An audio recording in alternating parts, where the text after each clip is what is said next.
شب برات کے چند نوافل۔ پیارے اسلامی بھائیوں، آئیے آخر میں شب برات میں پڑھے جانے والے چند نوافل کے متعلق سنتے ہیں۔ مغرب کے بعد 6 نوافل۔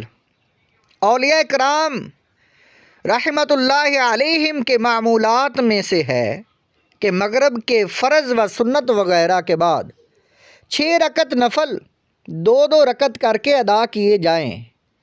پہلے 2 رکعت سے پہلے یہ نیت کیجیے، یا اللہ پاک ان 2 رکعتوں کی برکت سے مجھے درازی عمر بالخیر عطا فرما۔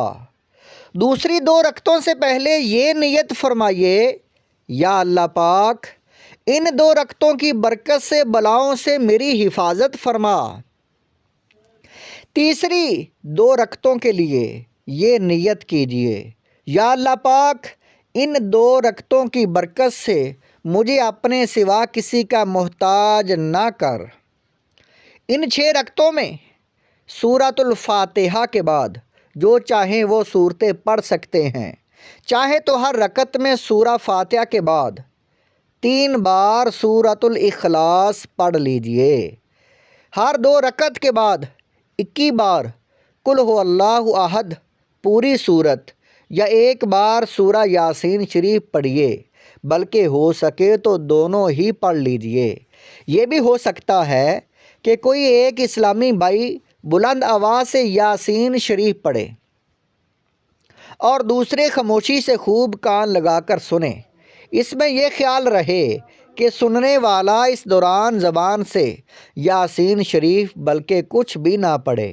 اور یہ مسئلہ خوب یاد رکھیے کہ جب قرآن کریم بلند آواز سے پڑھا جائے تو جو لوگ سننے کے لیے حاضر ہیں ان پر فرض عین ہے کہ چپ چاپ خوب کان لگا کر سنیں۔ انشاءاللہ الکریم رات شروع ہوتے ہی ثواب کا انبار لگ جائے گا۔ ہر بار سورہ یاسین شریف کے بعد دعائے نصف شعبان بھی پڑھیے۔ شیخ طریقت امیر اہل سنت دامت برکاتہم العالیہ کا شعبان المعظم کے فضائل پر مشتمل رسالہ آقا صلی اللہ علیہ وآلہ وسلم کا مہینہ، اس رسالے میں دعائے نصف شعبان لکھی ہے، وہاں سے دیکھ کر پڑھ لیجئے۔ 20 مقبول حج اور 20 سال کے روزوں کا ثواب۔ مسلمانوں کے چوتھا خلیفہ امیر المومنین مولا علی رضی اللہ تعالیٰ عنہ فرماتے ہیں کہ شب برات تھی، میں نے دیکھا پیارے آقا مدنی مصطفیٰ مکی مدنی مصطفیٰ صلی اللہ علیہ وآلہ وسلم نماز ادا فرما رہے ہیں۔ آپ صلی اللہ علیہ وسلم نے 14 رکعت نماز ادا فرمائی۔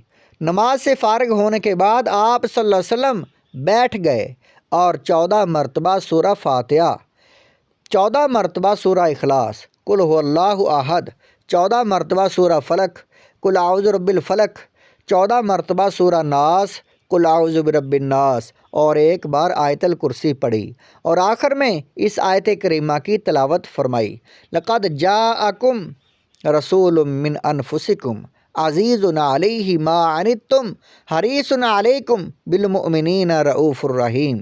ترجمہ کنز الایمان۔ بے تمہارے پاس تشریف لائے تم میں سے وہ رسول جن پر تمہارا مشقت میں پڑنا گراں ہے، تمہاری بھلائی کے نہایت چاہنے والے، مسلمانوں پر کمال مہربان۔ پارہ نمبر 11 سورہ توبہ آیت نمبر 128۔ مولا علی رضی اللہ تعالیٰ عنہ فرماتے ہیں جب آپ صلی اللہ علیہ وسلم فارغ ہوئے تو میں نے اس بارے میں پوچھا تو فرمایا اے علی جو اس طرح عمل کرے جو تم نے دیکھا تو اس کے لیے 20 مقبول حج اور 20 سال کے مقبول روزوں کا ثواب لکھا جائے گا۔ یہ حدیث پاک شعب الایمان جلد نمبر 3 صفحہ نمبر 386 اور حدیث نمبر 3841 ہے۔